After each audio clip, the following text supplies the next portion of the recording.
Hello, I'm Lisa Harper, and welcome to Backstage Pass. I am here with Jordan, who will be playing Ponyboy in The Outsiders.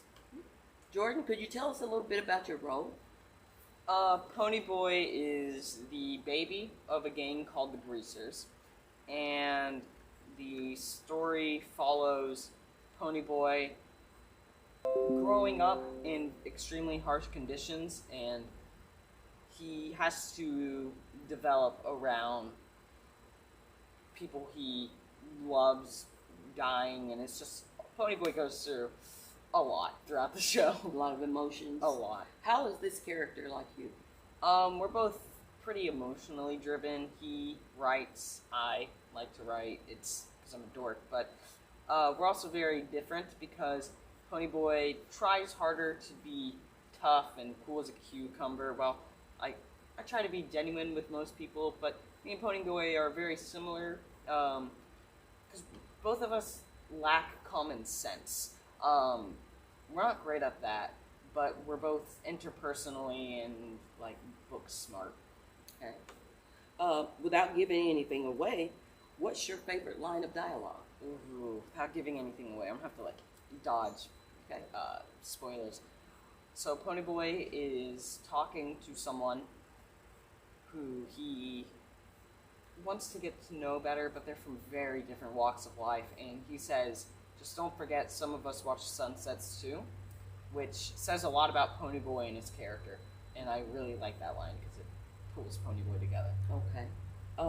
What makes a good scene partner?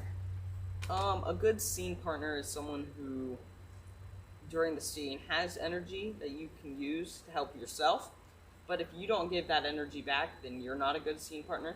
So it's really just throwing energy, energy across each other, trying to keep the scene alive. Unless the scene is supposed to be deadpan and sad or something, then it really shouldn't be very dead, if that makes sense. Scenes need to feel alive. Okay. Are you excited about working with certain people on this play? Very. Working with one of my favorite directors I've ever worked with.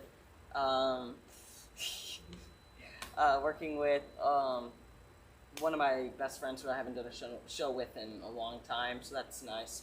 Working with people I wanted to get to know better, and just people that I think are just, a lot of the cast is pretty cool. When you decided to be an actor, did your family support you?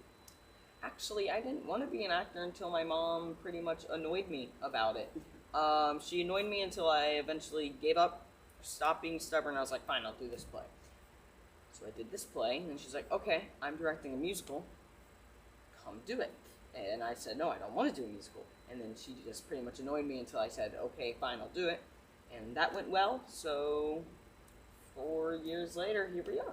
So it's addicting, isn't it? A little bit. It's fun to pretend to be someone else and having a story to tell versus being yourself and having to live your own normal, boring life. How long has it, what is the longest span that you've gone without doing a play? Oh, through COVID. I mean, I guess that's the most obvious answer, but it's been a year since my last stage thing. I did film throughout, but not much. What are your best projects today? Where's a fly? My best projects to date are, this one's on track to be up there. We don't know how it's going to be on stage, but so far we're on the right track for it to be really cool. For film, I did a feature film, which is at a bunch of different festivals right now, so hopefully that goes well, fingers crossed. Are most of your friends supportive, or are they actors and actresses? I group hop. I have 3 different groups of people. I have school friends, main friends, and then a whole different group. My school friends and in the other group, a lot of them are actors, especially just as a group 3. They're all actors, and I want them to come out here and do stuff because I think it'd be cool. But my main group that I hang out with, none of them are actors, so I I have cooler stories than them. Yeah. Do they like to see you perform? No. I mean, some of them do. I'm trying to get them to come out here, but they either moved, live too far away now, or they just can't, or they don't want to, and that's fine. You say your mom is one of your biggest supporters. Yeah. You get nervous when she's watching. Sometimes, because she's very mean sometimes about acting and stuff. She's very straightforward, which I appreciate. Sometimes I'm already like, oh, this isn't going well, and then she's like, yeah, it's not. I'm like, that was unnecessary. But she's been able to keep me on the track of, I guess, getting rich and famous. Yeah. You're going to make a career out of this? No, not in the plans. I mean, it'd be cool if it happened, but it's not the most realistic of options, so I'm going to go to college and stuff. If you could reach out to someone and give them some advice about acting, those younger people who are beginning, what would you tell them?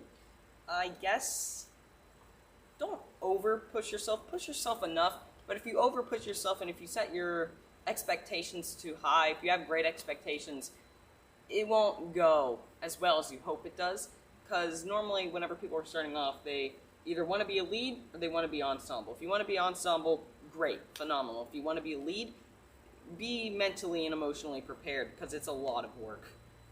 And thank you, Jordan, for participating.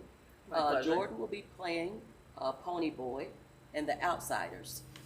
Thank you for coming and visiting with us at Backstage Pass.